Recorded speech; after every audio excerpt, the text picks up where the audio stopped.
गांव की सुबह हमेशा की तरह चिड़ियों की चहचहाहट, बैलों की घंटियों और चूल्हों से उठते धुएं के साथ जाग चुकी थी। खेतों की ओर जाते किसान, आंगन संवारती औरतें और स्कूल की तैयारी करते बच्चे पूरे गांव में रौनक भर रहे थे। लेकिन गांव के आखिरी छोर पर बने मिट्टी के छोटे से घर में रहने वाली 17 साल की गौरी के लिए सुबह कभी सुहानी नहीं होती थी। उसकी आंखें सूरज निकलने से पहले ही खुल जाती, हाथों में झाड़ू, सिर पर पानी का घड़ा और दिल में अनगिनत अधूरे सपने लिए वो बिना रुके घर के सारे काम करती रहती। गौरी, कहाँ मर गई? ये आवाज उसकी सौतेली माँ कमला की थी। आ रही हूँ माँ, आ रही हूँ, आ रही हूँ। बस यही रट लगा रखी है। राधिका के उठने से पहले दूध गर्म कर, चाय बना, फिर कुएं से पानी भर ला। और सुन, आज कपड़े भी धोने हैं। जी माँ। गौरी ने सिर झुका लिया। न कोई बहाना, न कोई शिकायत, जैसे उसे आदत पड़ चुकी थी। वो रसोई में गई, चूल्हा जलाने लगी। तभी 15 साल की राधिका नींद से उठकर बाहर आई।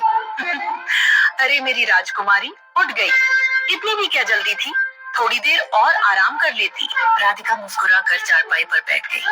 गौरी चुपचाप उसके सामने दूध का गिलास रख गई। राधिका ने गिलास उठाया, एक घूंट लिया और मुंह बनाते हुए बोली, माँ, दूध इतना गर्म क्यों है?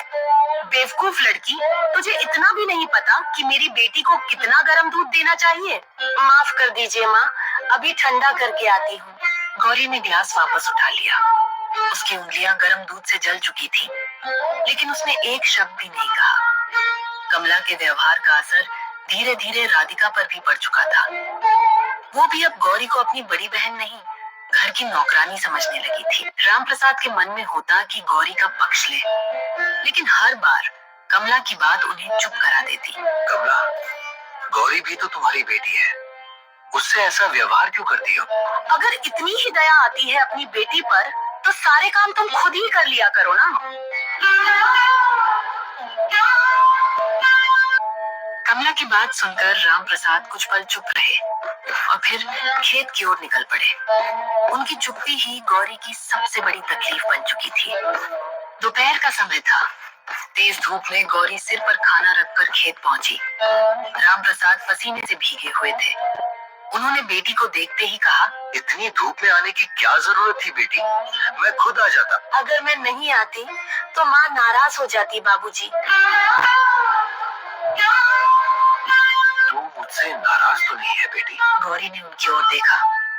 उसकी मुस्कान में दर्द छिपा हुआ था। बेटियां अपने बाबूजी से नाराज नहीं होती, बस कभी कभी चाहती हैं कि बाबूजी उनकी बात भी सुन ले। ये सुनकर राम प्रसाद की आंखें भर आईं।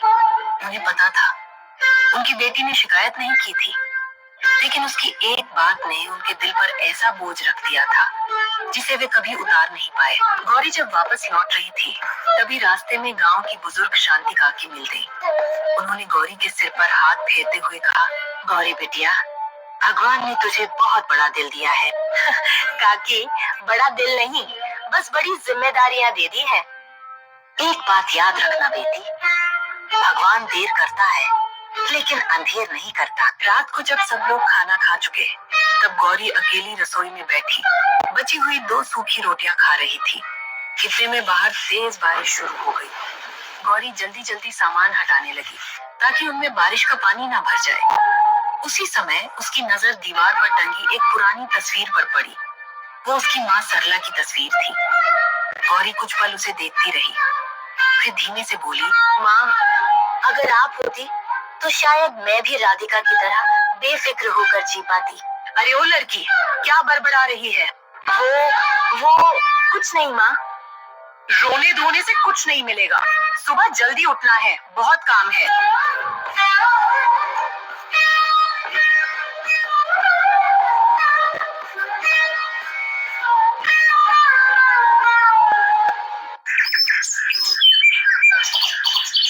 अगली सुबह भी गौरी की जिंदगी में कुछ नया नहीं था।